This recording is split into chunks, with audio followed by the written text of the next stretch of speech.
Hey, pleasant good morning to you. Jesus Christ in John chapter 11, verse 1, it says, a certain man was sick, named Lazarus of Bethany, of the tongue of Mary, and her sister Martha. I notice in verse 4, it says, when Jesus heard that, he said, this sickness is not unto death, but for the glory of God, that the Son of God might be glorified thereby. I notice here that Jesus Christ purposely delayed for 4 days. He wasn't late, he delayed for 4 days just to make sure that Lazarus died an untimely death. If Jesus Christ was at the home of Lazarus, Lazarus would not have died, because the life giver and the creator would not have allowed Lazarus to die. But I notice here that Jesus Christ lingered, waited for 4 days until Lazarus was certainly dead and even stinking in the grave. Listen, the text says, this sickness is not unto death, but for the glory of God. So the untimely death of Lazarus, allowed by Jesus Christ, was to prove to the scribes, Pharisees, and the critics of Jesus, the religious leaders of the day, to prove to them that Jesus Christ was and is really the Messiah. How come? Well, they had the evidence afterwards, because they were believing all the time that he's a fake.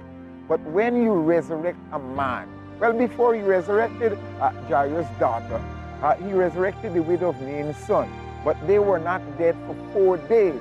So because Lazarus was dead for 4 days, they were convinced now that, hey, this has to be God's work. You know, even though that was so, even though Lazarus died an untimely death, purposely Jesus Christ allowed it so that he could prove that he's the Messiah, yet his critics tried later on to destroy the evidence. Check the next chapter, John chapter 12.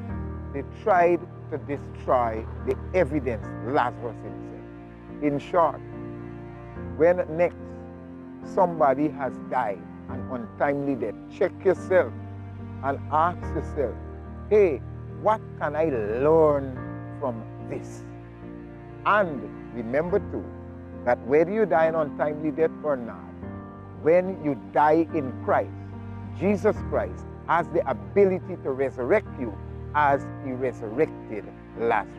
God and Father, thanks ever so much for guiding us and for allowing us to see in the story of Lazarus, his untimely death allowed by Jesus Christ, that definitely Jesus Christ was showing that he is the Messiah. Help us to put our trust in you, God, and help us to allow you to guide us on a daily basis. In Jesus' name I thank you. Amen. May God richly bless you. Children of the Heavenly Father, safely in His bosom gathered, as when birds or star in heaven, such a refuge here was given. God is on the